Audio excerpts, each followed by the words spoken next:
باقاعدہ کسی ادارے سے, صحیح ریلائبل ادارے سے تحقیق ہونی چاہیے کہ ہاتھ سے اللہ اکبر پڑھ کے ذبح کر بھی رہے ہیں کہ نہیں کر رہے, ورنہ وہ حلال نہیں ہوگا. غیر مسلم ملک میں گوشت کھانا اس وقت تک حلال نہیں ہے جب تک آپ کو 100% یقین نہ ہو جائے کہ یہ واقعی حلال طریقے سے ذبح ہوا ہے. تو خیر, تو انہوں نے کہا فَلْيَنْظُرْ أَيُّهَا أَزْكَىٰ طَعَامًا, چپکے سے جاؤ, وَلْيَتَلَطَّفْ, کسی کو پتہ نہ چلے, بھیس بدل کے جاؤ اور فی الحال کچھ کھانے پینے کا انتظام کرو, اور حلال کھانا ہونا چاہیے. تو اب جب وہ سکہ رائج الوقت لے کے آیا ہے نا, تو بندوں نے جب وہ دیکھا انہوں نے کہا یہ تو 310 سال پرانے سکے چل رہے ہیں بھائی, یہ کہاں سے آئے, یہ تو کسی کے پاس آج کل مارکیٹ میں ہے ہی نہیں. خیر جی, وہ قرآن تو مختصر واقعہ بیان کرتا ہے. بالآخر تفتیش ہوتے ہوتے انہوں نے تاریخ کی کتابیں دیکھی ہوں گی, اپنے ابا دادا سے پوچھا ہوگا بھائی ونس اپون اے ٹائم کچھ لوگ یہاں سے گئے تھے, وہ حکومت تھی, انہوں نے وہ پکڑ کے سب کو اٹھا کے لے آئے. تو وہ یہ واقعہ بنی اسرائیل میں بہت زیادہ مشہور ہو گیا کہ اللہ نے چند نوجوانوں کو جنہوں نے اللہ کے لیے قربانی دی, ان کو اللہ نے 310 سال تک غار کے اندر بند رکھا ہے. اس کے بعد اللہ نے نکالا. تو پھر انہوں نے نبی صلی اللہ علیہ وسلم سے یہ پوچھا. تو یہ بڑا دلچسپ واقعہ. اس میں ایک اور واقعہ ہے سورہ کہف میں حضرت موسیٰ اور خضر علیہ السلام کا. صحیح بخاری میں اس کی تفصیل ہے. قرآن میں جو واقعہ ہے اس کی وجہ کیا بنی, وہ وجہ بخاری میں لکھی ہوئی ہے. حضرت عبداللہ بن مسعود فرماتے ہیں کہ ایک نبی صلی اللہ علیہ وسلم نے فرمایا کہ حضرت موسیٰ علیہ السلام سے ایک دفعہ لوگوں نے پوچھا کہ اس وقت دنیا میں سب سے بڑا عالم کون ہے.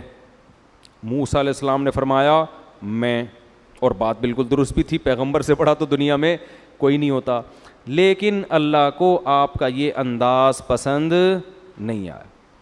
ہر صحیح بات کہنے کی نہیں ہوتی.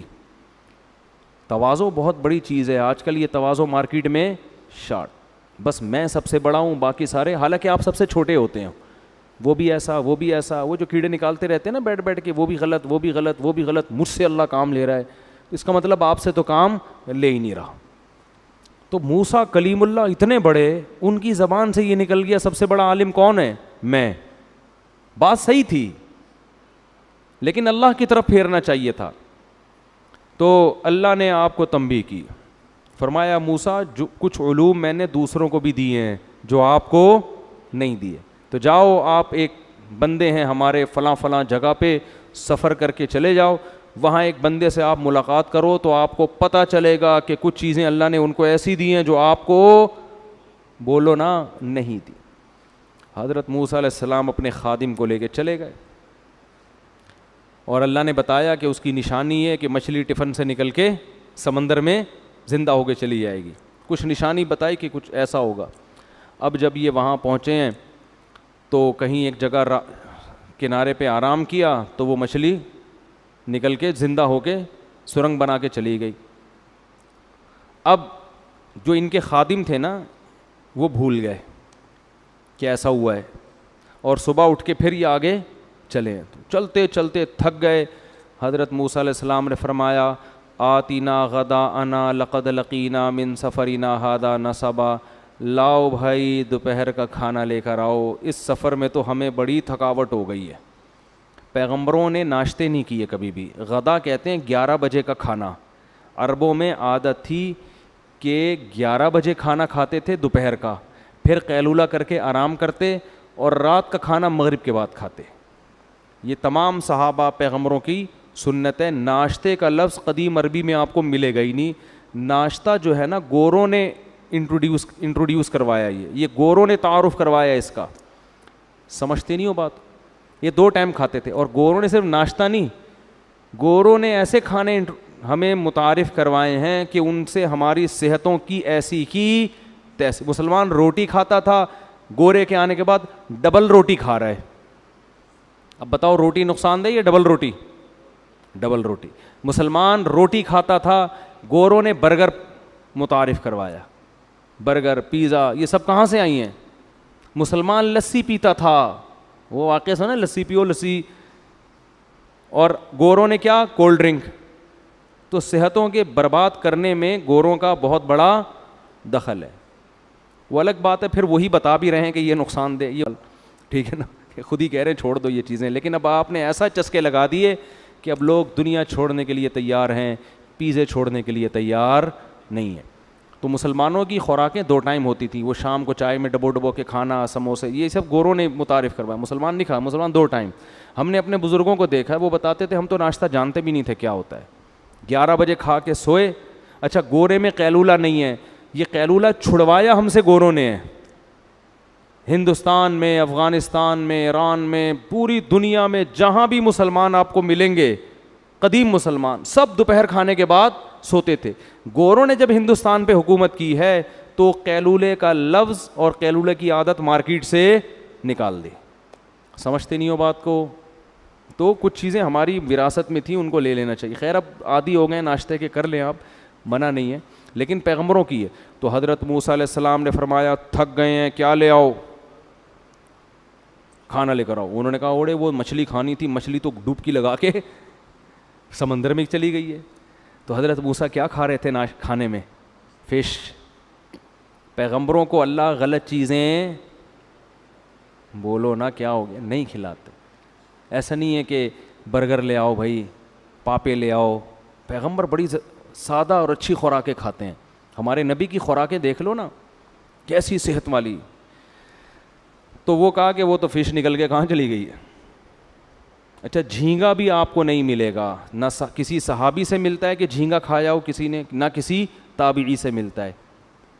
بہرحال اختلافی مسئلہ ہے, لیکن اس میں امام ابو حنیفہ کا جو رائے ہے نا بہت مضبوط ہے کہ سمندر کی صرف مچھلی حلال ہے. بہت مضبوط رائے امام صاحب کی, کیونکہ مچھلی کھانے کا ہی تذکرہ ملتا ہے ہمیں. اس پہ دلائل میں دے چکا ہوں, ابھی اس کا موقع نہیں ہے. تو خیر قرآن میں بھی کہیں نہیں ملتا. یہ بات کہتے ہیں قرآن سے ثابت ہے کہ مچھلی کے علاوہ, وہ آیت کا مفہوم کیا ہے وہ میں بیان کر چکا ہوں. بہرحال اختلافی مسئلہ, اس میں شدت جائز نہیں ہے. تو حضرت موسیٰ علیہ السلام واپس پلٹے. ارے بھائی وہی تو جگہ تھی جہاں اللہ نے حکم دیا تھا کہ خضر کو تلاش کرو. وہاں گئے تو حضرت خضر علیہ السلام سے ملاقات ہوئی. تو انہوں نے کہا بھائی اللہ نے کچھ چیزیں آپ کو بتائی ہیں جو مجھے نہیں ہیں, تو میرے پاس نہیں ہے, تو اللہ نے مجھے بھیجا ہے کہ میں آپ سے وہ سیکھوں. تو حضرت خضر نے فرمایا کہ آپ ان چیزوں میں صبر نہیں کر سکتے. کیوں حضرت خضر نے یہ کہا؟ انہوں نے کہا میں کچھ ایسے کام کروں گا آپ صبر بولو نہیں کر سکتے.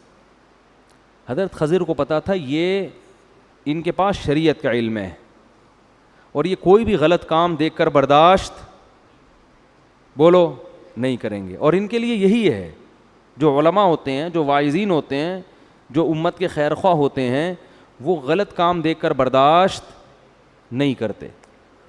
تو آپ نہیں صبر کر سکتے. انہوں نے کہا ستجدنی انشاءاللہ صابرا, اللہ نے چاہا تو آپ مجھے صبر کرنے والا پاؤ گے. تو انہوں نے کہا ٹھیک ہے میرے ساتھ چلو, لیکن شرط یہ ہے کہ میرے کسی کام پہ آپ نے اعتراض نہیں کرنا, کیونکہ اللہ نے آپ کو میرے پاس بھیجا ہے نا, تو میں جو کچھ کروں گا اللہ کے حکم سے کروں گا, آپ نے اعتراض نہیں کرنا ہے. چلو بھائی چلتے ہیں سر. تو سمندر میں بیٹھے, کشتی میں بیٹھے, غریب آدمی کی کشتی تھی. کنارے پہ اترنے سے پہلے حضرت خضر نے اس کشتی کو توڑ دیا, پھٹا نکال دیا اس کا. حضرت موسیٰ علیہ السلام نے فرمایا اخرقتھا لتغرقھا, پبلک ساری ابھی ڈوب کے ہلاک ہو جاتی, بڑی مشکل سے بچے ہیں. لقد جئت شیئا امرا, کچھ سمجھ میں آنے والی بات, یعنی کیا کر رہے ہیں آپ یہ؟ حضرت خضر نے فرمایا کہ الم اقل انک لن تستطیع معی صبرا, میں نے کہا نہیں تھا کہ آپ صبر نہیں کر سکتے. حضرت موسیٰ کو ایک دم یاد آیا, انہوں نے فرمایا کہ لا تؤاخذنی بما نسیت, بھائی اگر میں بھولے سے کوئی غلطی کر رہا ہوں تو اس پہ آپ مجھے مت پکڑیں. انہوں نے کہا چلو ٹھیک ہے, اب آرام سے چلنا ہے. آگے گئے, ایک لڑکا آ رہا تھا, حضرت خضر نے پکڑ کے اس کو مار دیا, یا تو گردن اڑا دی اس کی, یا کس طریقے سے قتل کر دیا اس کو. حضرت موسیٰ نے فوراً فرمایا اقتلت نفسا زکیۃ بغیر نفس, اس نوجوان نے کسی کو قتل بھی نہیں کیا اور بلا وجہ ایک معصوم جان کو آپ نے قتل کر دیا. لقد جئت شیئا نکرا, یہ بھی کام اچھا نہیں ہے. حضرت خضر علیہ السلام نے فرمایا الم اقل لک انک لن تستطیع معی صبرا, میں نے تو پہلے ہی آپ کو بولا تھا کہ آپ میرے ساتھ صبر نہیں کر سکتے. حضرت موسیٰ نے اب خود اپنی سزا ان کو بتائی, کہا کہ ان سألتک عن شیء بعدہا فلا تصاحبنی, بس اب میری سزا یہ ہے کہ اب میں نے اگر سوال کیا تو سزا یہ ہے کہ آپ میرا راستہ جدا, یعنی مجھے اپنے آپ سے جدا کر دیں بس. اب آگے گئے ہیں, حتیٰ اذا اتیا اہل قریۃ استطعما, ایک بستی میں گئے مسافر بن کے, ان لوگوں سے بولا بھائی ہم مسافر ہیں, تھوڑا سا ہمارا انتظام کر لیں کوئی کھانے پینے کا. تو انہوں نے کہا نہیں, وہ بڑے کنجوس قسم کے لوگ, مسافروں کا خیال بھی نہیں کر رہے. تو حضرت خضر نے دیکھا بستی والوں کی ایک دیوار تھی, گرنے لگی تھی نا, نقصان ہو جاتا, تو انہوں نے اس کو سیدھا کر دیا. تو حضرت موسیٰ نے فرمایا ہم مسافر ہیں, ویسے ہی بھوک لگ رہی ہے, اور یہ کمبخت ایک نمبر کے کنجوس لوگ, تو اگر آپ نے ریپیئرنگ کا کام کرنا تھا لو شئت لاتخذت علیہ اجرا, تو ان سے کچھ پیسے ہی لے لیتے اس کے بدلے میں, کہ بھئی میں دیوار ریپیئر کر کے دوں گا لیکن کچھ ہمیں کیا دے دو, پیسے دے دو, تاکہ ہم کچھ کھا پی تو لیں, بھوک سے حالت ہماری خراب ہو رہی ہے. حضرت خضر نے فرمایا ھذا فراق بینی و بینک, اب میرا اور آپ کا راستہ کیا ہو گیا جدا. جب نبی صلی اللہ علیہ وسلم نے یہ واقعہ سنایا, بخاری میں حدیث ہے, آپ نے فرمایا کہ اللہ موسیٰ پہ رحم کرے, اگر صبر کر لیتے تو کچھ اور بھی چیزیں ہمارے سامنے آ جاتی, اور کچھ واقعات آ جاتے. پھر حضرت خضر نے ان تینوں کی حکمتیں بیان کی کہ جو کشتی تھی یہ غریب آدمی کی ہے, جو سمندر میں بیچارے اجرت پہ مسافروں کو دائیں بائیں کرتے ہیں. آگے ایک بادشاہ ہے, وہ کشتی کو غصب کر لیتا ہے ظالم, تو وہ عیب دار کشتی کو غصب نہیں کرتا. تو میں نے یہ کشتی اس لیے توڑی ہے کہ وہ عیب دار دیکھ کر اس کشتی کو واپس کر دے گا. اور وہ جو لڑکا ہے, یہ لڑکا جب بڑا ہوتا تو اپنے والدین کا سخت نافرمان بنتا, جبکہ والدین ان کے نیک اور صالح ہیں, پرہیزگار ہیں. تو اللہ نے ارادہ کیا کہ اس بچے کو موت دے کر اس کے بدلے میں ان والدین کو دوسرا بچہ دیں, اور وہ بچہ ان کی آنکھوں کی ٹھنڈک بنے گا. ماں باپ تو سمجھ رہے ہیں ہمارا بچہ مر گیا, لیکن میں نے قتل اس لیے کیا اللہ کے حکم سے کہ اس کا نعم البدل اللہ ان کے, اگر یہ زندہ رہے گا تو والدین کو بہت ستائے گا ہی.